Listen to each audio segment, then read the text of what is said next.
Quero cumprimentar a todos nesta hora com a paz do Senhor Jesus. Para nosso entendimento, compreensão, nós vamos meditar no texto da palavra que se encontra no primeiro livro de Samuel, que também foi profeta e também foi juiz. 1 Samuel capítulo 1, do verso 1 ao 19, declara-se assim: Então Ana se levantou, depois que comer e beber em Siló, e Eli, o sacerdote, estava sentado numa cadeira, junto ao pilar do templo do Senhor. Ela, pois, com amargura de alma, orou ao Senhor e chorou abundantemente, e votou um voto, dizendo: Senhor dos exércitos, se benignamente atentares para a aflição da tua serva, e de mim te lembrares, e da tua serva te não esqueceres, mas a tua serva deres um filho varão, ao Senhor o darei por todos os dias da sua vida, e sobre a sua cabeça não passará navalha. E sucedeu que, perseverando ela em orar perante o Senhor, Eli fez atenção à sua boca, porquanto Ana no seu coração falava e só se moviam seus lábios, porém não se ouvia a sua voz, pelo que Eli a teve por embriagada. E disse-lhe Eli: Até quando estarás tu embriagada? Aparta-te de ti o teu vinho. Porém Ana respondeu e disse: Não, Senhor meu, eu sou uma mulher atribulada de espírito, nem vinho, nem bebida forte tenho bebido, porém tenho derramado a minha alma perante o Senhor. Não tenhas, pois, a tua serva por filha de Belial, porque da multidão dos meus cuidados e do meu desgosto tenho falado até agora. Então respondeu Eli e disse: Vai em paz, e o Deus de Israel te conceda a tua petição que lhe pediste. E disse ela: Acha tua serva graça em teus olhos. Assim a mulher se foi seu caminho e comeu, e o seu semblante já não era triste. E levantaram-se de madrugada e adoraram perante o Senhor, e voltaram e vieram à sua casa a Ramá. Eucana conheceu a Ana, sua mulher, e o Senhor se lembrou dela. O episódio em questão fala de um momento difícil na vida de uma mulher chamada Ana. E o nosso tema para nosso aprendizado, para melhorar nossa compreensão das Escrituras, o nosso tema é as 4 atitudes de Ana diante de uma impossibilidade. 4 ações dela diante de uma impossibilidade. Ana, ela era estéril, esposa de Eucana. E Eucana tinha uma outra mulher, uma outra esposa, que chamava-se Penina, e essa lhe deu filhos. E Penina era a afrontadora, a acusadora diante de Ana, e Ana não podia gerar, e isso lhe causava muita tristeza. Apesar de Eucana dizer que amava muito Ana, Penina, ela continuava afrontando, e Ana, apesar de saber do amor de Eucana, ela ainda assim havia uma tristeza dentro do coração dela, porque ela era estéril. Para ela, o que seria mais completo na vida dela seria gerar filhos. Pois bem, há momentos em nossas vidas que parece que a adversidade ela não vai passar. E nestas horas o coração entristece, a alma fica atribulada. São situações difíceis. O choro, o lamento, parecem que são as únicas companhias que temos. Invocamos a presença do socorro do Senhor, mas parece que o nosso clamor não chega até o trono de Deus. Parece mesmo que o céu está fechado e que Deus se esqueceu de nós diante da adversidade, da dificuldade.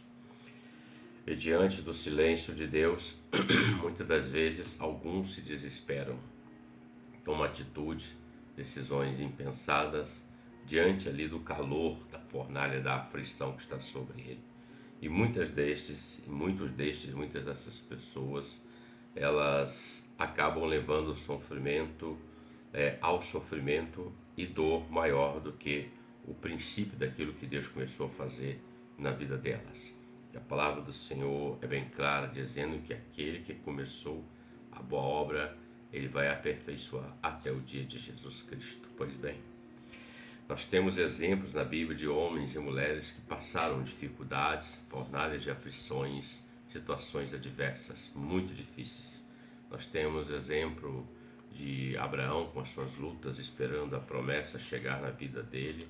Nós temos exemplo de Sara e Agar, nós temos exemplo de Elimeleque e Noemi, no livro de Ruth, decisões diante de situações adversas.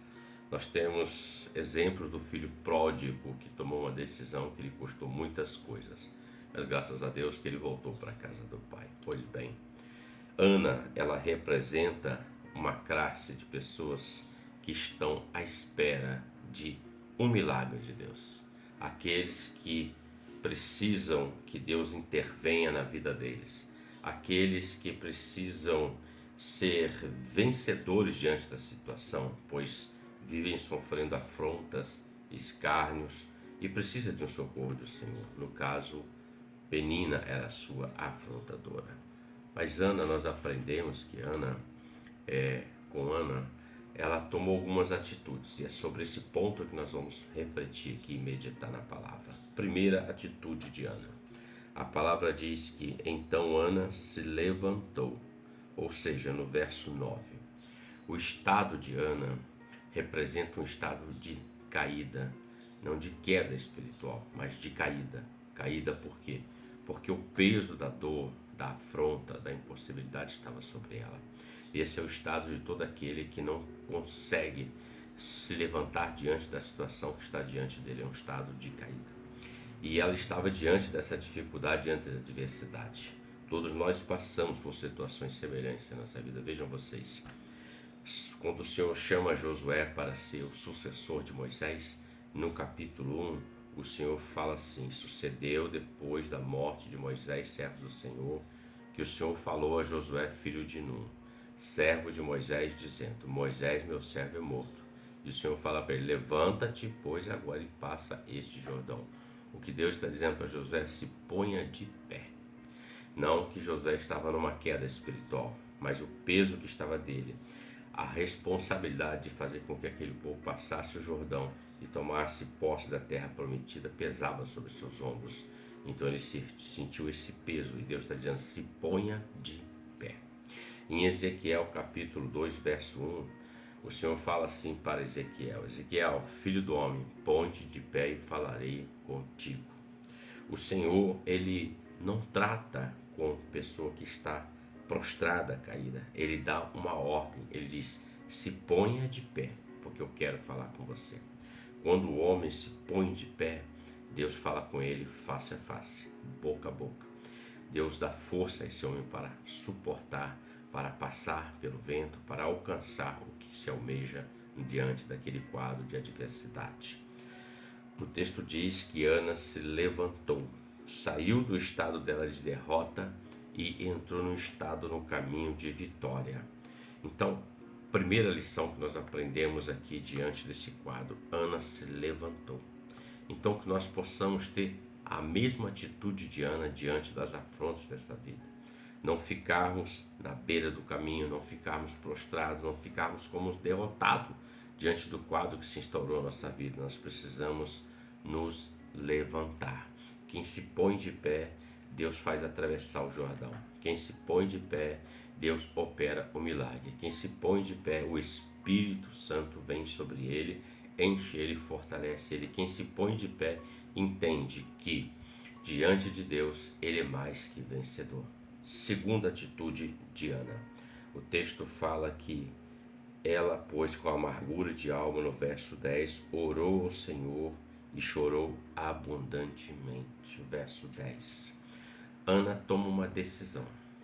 Ela já subia a Siló, que era o lugar da adoração, onde estava o tabernáculo. Ainda não existia o templo construído, só veio depois com Salomão, mas era o tabernáculo mesmo de Moisés. E Ana e Eucana, o texto diz que eles subiam para adorar o Senhor, eles subiam para sacrificar o Senhor, para glorificar o Senhor todo ano.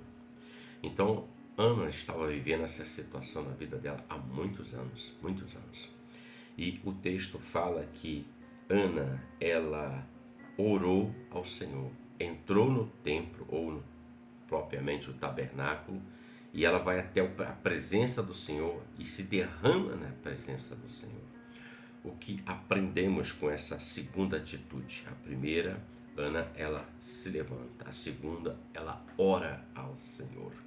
Ela perseverou nessa oração. E vejam que todo ano eles subiam, mas não se fala aqui que Ana entrou ao templo. Não, é que ela entra ao templo e ora ao Senhor. Anteriormente nós não temos registro que diz que ela fazia isso constantemente, mas aprendemos aqui que essa ação dela começou a mudar o estado da vida dela. Primeiro, ela se levanta, e segunda atitude, ela ora ao Senhor. O verso 12 e 13 diz que ela perseverou na sua oração. O verso diz que com seus lábios ela balbuciava, clamando ao Senhor. A oração de Ana foi: Senhor, se me deres um filho homem, um filho varão, eu entregarei ele a ti. O que Ana está dizendo é o seguinte: Senhor, eu quero que o Senhor me tire essa situação da minha vida de ser como uma árvore seca, que não produz vida, que não dá frutos. Se o Senhor me der um fruto, eu entrego esse fruto para o Senhor. Tudo que Ana queria era sair daquele estado de esterilidade e poder gerar filhos, porque isso era de suma importância para ela. O ponto aqui para nós é o seguinte: primeiro, ela se levanta, e segundo, ela vai orar ao Senhor. Uma pergunta nos faz aqui nesse momento para refletirmos: o quanto da nossa vida nós temos dedicado à oração? A oração é aquilo que nos aproxima de Deus. Quanto mais eu vou orando ao Senhor, tendo intimidade na oração, mais eu vou me aproximando de Deus, mais eu vou me aproximando do Senhor. Quanto menos eu oro, mais distante eu fico do Senhor. Ana orou. Jeremias 29:13 está escrito assim: E buscar-me-eis e me achareis quando me buscardes de todo o vosso coração. E em Lucas 11:10, Jesus fala assim: Porque qualquer que pede, recebe, e quem busca, acha, e a quem bate, vai se abrir. Ou seja, a oração é onde você vai abrir a porta. A oração é uma busca. A oração, como Jeremias está dizendo, é buscar o Senhor, achar o Senhor, quando nós buscarmos de todo o nosso coração. Por que o coração? Porque a palavra fala que enganoso é o coração mais do que todas as coisas. E o coração sincero, íntegro, quebrantado diante do Senhor, o Senhor não rejeita. É do coração que procedem todas as coisas. Quando o Senhor olha para o homem, o Senhor não vê o seu traje, não vê a sua posição social, não vê a sua posição econômica, não vê a sua formosura, nada disso. O Senhor olha o coração. A exemplo do rei Davi, quando o Senhor manda Samuel ungir, fala assim: não atente para a sua aparência, porque este é segundo o meu coração. Então Deus olha o coração. Então, quando nós entramos na presença de Deus em oração, com o coração sincero, Deus é Deus de resposta. Porque chegar diante de Deus com um coração enganador também não vai adiantar. A palavra fala em Atos capítulo 5 acerca de um casal, um homem chamado Ananias com sua esposa Safira. Eles chegam diante do Senhor para trazer uma oferta de engano, e ali foi tomada a sua vida, expirou a sua vida, ou seja, um coração enganoso o Senhor rejeita, mas um coração contrito e quebrantado e sincero o Senhor não rejeita. Elias também, quando estava no Monte Carmelo, desculpas, diante daquela batalha contra aqueles 850 profetas, a saber, 450 de Baal e 400 de Acera, ele entra em oração. E a oração do Elias, a exemplo de Ana, não foi uma oração longa de meia hora, 40 minutos, uma hora, 2 horas, absolutamente. Foi uma oração que podemos dizer que não durou nem um minuto direito, porque ele faz uma oração sincera diante de Deus. E o fogo veio naquele lugar para a glória de Deus Pai. O próprio rei Ezequias, no capítulo 20 de 2 Reis, do 1 ao 6, vai declarar que Ezequias estava com uma enfermidade. E essa enfermidade estava caminhando para a morte na vida de Ezequias. E Ezequias, ele vira para a parede e ora ao Senhor. E o Senhor muda o quadro da história daquele homem, daquele rei. Uma sentença que estava sobre ele de morte por conta da enfermidade. Ele vira para a parede e disse: Senhor, ser servido de lembrar que andei na tua presença e fiz o que era reto diante de ti. Mudou o status dele de condenação de morte para um status de cura e de vida, acrescentando-se mais 15 anos e ainda com, digamos assim, com a mais de Deus, que foi para derrotar os assírios. Pois bem, primeira atitude de Ana, se levantou, nos levantemos. Segunda atitude, ela orou, ela entrou à presença do Senhor. Ela não só falou, mas ela derramou as suas lágrimas. O texto diz: e com a amargura de uma alma orou ao Senhor e chorou abundantemente. O choro pode durar uma noite, um momento, mas a alegria, ela vem pela manhã. É o que aconteceu na vida de Ana. Pois bem, terceira coisa que nós vamos aprender aqui com a atitude de Ana diante daquela impossibilidade na vida dela. O verso 11 diz: e votou um voto dizendo: Senhor dos exércitos, se benignamente atentares para a aflição da tua serva, e de mim te lembrares, da tua serva te não esqueceres, mas a tua serva deres um filho varão, ao Senhor darei todos os dias da sua vida, e sobre a sua cabeça não passará navalha. Então, o que Ana faz depois que ela se levanta e depois que ela ora? Na oração dela, ela vota um voto. Então, terceira atitude, ela votou um voto com o Senhor. O voto é tipo de uma aliança que se faz com Deus. É aquilo que está expresso. Ela votou algo dizendo: se me deres, eu vou dar ele ao Senhor, e nem vou passar navalha sobre a sua cabeça. Era o voto do nazireu, que não podia cortar o cabelo, nem podia tocar em coisas mortas e nem podia beber bebidas fortes. Ana faz este voto na sua terceira ação, na sua terceira atitude. A primeira, ela se levanta. A segunda, ela entra à presença do Senhor e ora e chora abundantemente, digamos, aos pés do Senhor, falando com o Senhor, não gritando, porque Deus lia os lábios de Ana, ela falava no coração dela, semelhante à mulher do fluxo de sangue. E aqui nós vemos Ana votando um voto. Ela fez uma aliança com o Senhor. Uma aliança, ou um voto, ela envolve duas partes. A parte de Ana, clamando e dizendo: se o Senhor fizer, eu vou fazer isso. E a parte daquele que aceita o voto, aquilo que está sendo proposto, aquele contrato, digamos assim, é aquele que vai executar aquilo que se pede e aguardar aquilo que se foi proposto para aquilo. Então, Ana votou um voto, ela fez uma aliança. E vale a pena nós ressaltarmos aqui o seguinte: o sacerdote, que o sumo sacerdote era Eli, e seus filhos Hofni e Finéias. Acontece que Hofni e Finéias estavam fazendo do sacerdote algo execrável. Eles eram homens separados por Deus para o ofício na casa do Senhor, mas eles estavam exercendo de forma errônea, de forma que aquilo trazia escândalo, de forma que eles defraudavam aquilo que era do Senhor. E isso o Senhor estava já observando já. E Eli, que era o pai dos filhos e o sumo sacerdote, não tomou ação. Então, nesse tempo aqui, estava vivendo um momento muito difícil no ministério sacerdotal. Então, Deus, quando houve a oração de Ana, atenta, o Senhor já tinha um plano para executar. Qual era o plano? Ele precisava mudar essa história aqui da situação do sacerdócio. O Senhor não aceita a profanação do seu templo. Ai do homem que zomba de Deus. Horrenda coisa é cair na mão do Deus vivo. E o texto diz que Deus ouviu a oração de Ana. Na oração de Ana, o Senhor encontrou em Ana uma oportunidade. Qual a oportunidade? De mudar o status, a condição que estava acontecendo naquele tempo. Muitas das vezes nós entendemos a dimensão da oração, daquilo que colocamos diante de Deus. Porque Ana estava pedindo por um filho, mas Deus, além do filho, Ele queria dar um sacerdote, um profeta, um juiz, um homem que fosse fiel a Ele, fiel àquilo que Deus requer daqueles que servem a Ele.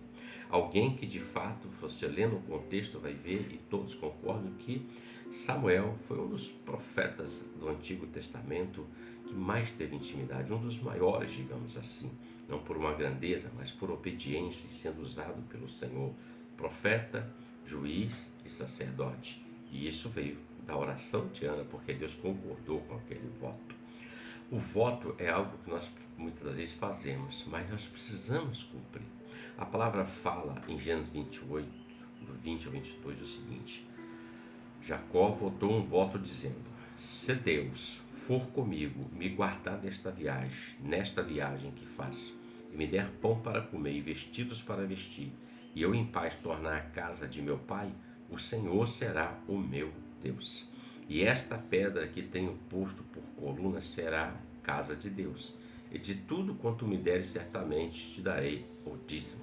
O que Jacó está dizendo aqui, ele está fazendo um voto com Deus. Senhor, eu estou indo em direção, sair da casa do meu pai, não tem nada mais comigo. Mas se o Senhor me der pão, se o Senhor me guardar na viagem que eu faço, me der o necessário para a minha vida e eu tornar em paz a casa do meu pai, o Senhor será o meu Deus. É um voto. E ele disse que de tudo quanto Deus desse a ele, ele daria o dízimo ao Senhor, a parte de Deus. Ele fez um voto. E conhecemos a história de Jacó. Ele saiu da casa do pai dele e foi até uma outra terra. Ali ele fica por mais de 21 anos naquele lugar. Em primeira instância, ele trabalhou 7 anos por uma esposa, ela foi enganado pelo seu sogro. Depois ele trabalha mais 7 anos pela outra esposa, já são 14 anos. E mais à frente ele começa a ter uma conversa com o sogro, onde ele poderia produzir algo mais e Deus vai dando graça a ele. O sogro, é claro, vindo que Deus abençoava a vida de Jacó, quis implorar ele de todas as formas possíveis. Pois bem, queridos, Jacó votou um voto e ele voltou em paz à casa do pai dele, às terras do pai dele. Quando Jacó está voltando para a terra do pai dele, a palavra fala que Jacó entrou no Val de Jaboque. E ali ele tem uma luta, tem uma batalha com o anjo do Senhor. E a palavra diz que Jacó, ele segurou o anjo, já não tinha mais força para lutar. E o anjo dizia: me deixa embora, eu preciso subir, a alva já vem, o novo dia já vem. E Jacó disse: eu não te solto, não te largo, enquanto não me abençoares. E o anjo faz uma pergunta para ele: qual é o teu nome? E ele diz: Jacó. Por acaso o anjo já não sabia o nome dele? Claro que sim. O que o anjo estava querendo, pela ordem de Deus, é que ele confessasse que ele era Jacó. Alguém que queria passar à frente. O homem Jacó. E o anjo disse para ele: já não será mais chamado Jacó, mas será chamado Israel. Porquanto lutaste com Deus e prevaleceste. O que quer dizer isso? Quer dizer que ele lutou contra Deus? Não. Lutou junto com Deus. Então Deus muda o status de Jacó para o status de Israel. De homem ele passa a ser nação, nação de Israel.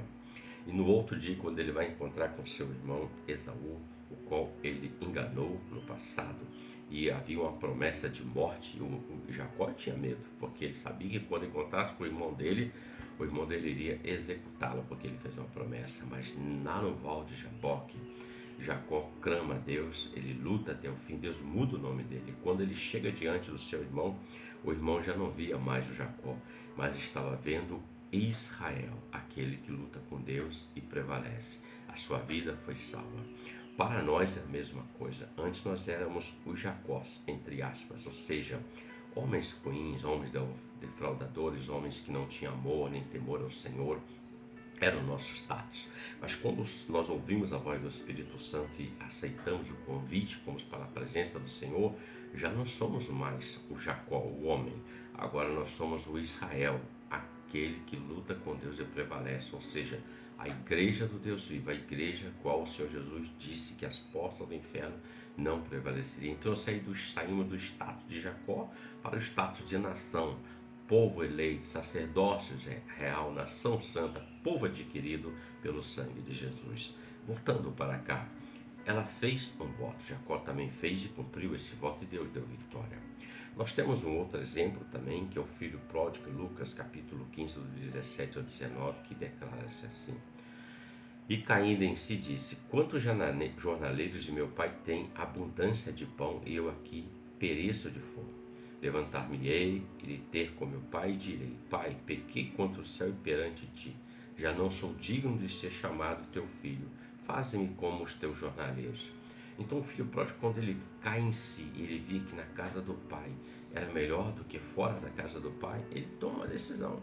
Ele faz um voto, ele disse assim, cai nesse, quantos lá tem? Então eu vou chegar diante do meu pai e vou dizer para ele, pequei contra ti, pequei contra o céu, já não sou digno de ser chamado teu filho. Então me faz um trabalhador da sua casa. E ele vai. E o pai via ele vindo ao longe e foi ao encontro dele. Tem muitos que estão no status do filho pródigo, que estão ao longe, e o pai está sempre indo ao encontro desse. Alguns estão ouvindo o convite do pai, aceitando o abraço, aceitando o beijo do pai, que é o perdão, mas muitos não estão, permanecem lá.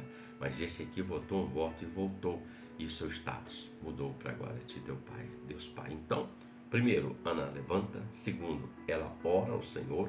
E terceiro, ela vota um voto. Quarta atitude na vida de Ana diante daquela impossibilidade. O texto diz no verso 19, nós vamos ler aqui, que levantando-se de madrugada e adoraram perante o Senhor, e voltaram e vieram à sua casa a Ramá. Eucana conheceu a Ana, sua mulher, e o Senhor se lembrou dela. Quarta atitude de Ana, ela adorou perante o Senhor. Adorar quando tudo vai bem é fácil, não é verdade? Adorar quando a barriga está cheia é fácil. Adorar quando as portas estão abertas é fácil. Adorar quando se tem saúde é fácil. Agora, adorar no vale é difícil. Adorar quando a barriga está vazia é difícil. Adorar quando vem aquela notícia daquela enfermidade que é incurável é difícil. Então, Ana, diante da sua impossibilidade, ela não murmurou. Muitos murmuram, por que Deus deixou acontecer isso? Será que Deus não... Isso é murmuração, isso não glorifica a Deus.